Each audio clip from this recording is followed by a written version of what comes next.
here's Iain Duncan Smith in November of last year. A deal is oven ready. Let's get Brexit done and take this country forward. This is a man who not only voted for the withdrawal agreement, that, as you will remember, better informed people were explaining didn't do all of the things that they claimed that it did. So he not only voted for the withdrawal agreement, Iain Duncan Donuts, he also voted to reduce the amount of parliamentary scrutiny that would be allowed of the withdrawal agreement.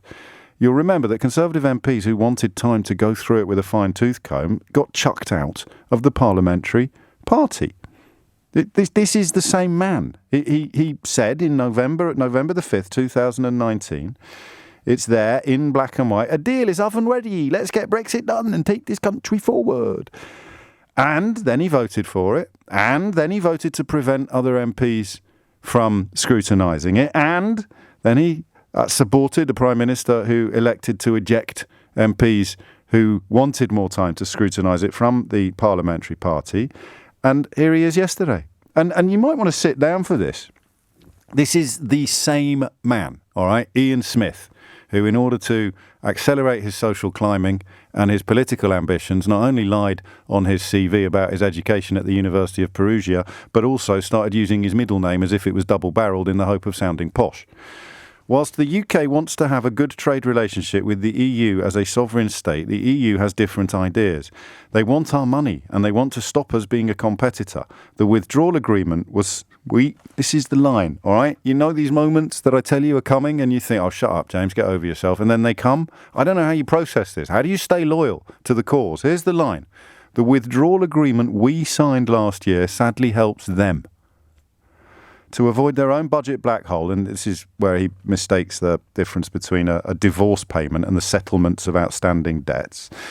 So he writes, to avoid their own budget black hole, the EU gets £39 billion as a divorce payment from us, reflecting our share of the current EU budget, i.e. outstanding debts. It's not a divorce settlement. But it gets worse. This is the moment where I think you would imagine anybody with even a scintilla of shame would hang their head. This is a man who voted for the withdrawal agreement and voted to prevent Parliament from scrutinising it and supported the Prime Minister who sacked, essentially, the politicians in his own party who wanted to scrutinise it. Listen to this. But it gets worse. Buried in the fine print, unnoticed by many. How can he write those words knowing that he voted against parliamentary scrutiny of the bill? Unnoticed by many is the fact we remain hooked into the EU's loan book. So leaving aside the huge error of confusing a settlement of debt with a divorce payment, unnoticed, buried in the fine print, unnoticed by many, is the fact we remain hooked into the EU's loan book. In other words, we are still liable for debts that we have. That is, to me, of all the Brexit bonkersness, this is one of the choicest morsels of utter idiocy. And it's the inability to realise how stupid he is that essentially explains Iain Duncan Smith's entire life. Anybody with an iota of intelligence would be too embarrassed to seek public office if they realised how little intelligence they actually have. But he's got so little intelligence, he thinks he's clever. And that is really at the root of so much of what's gone on in British and American politics in recent years.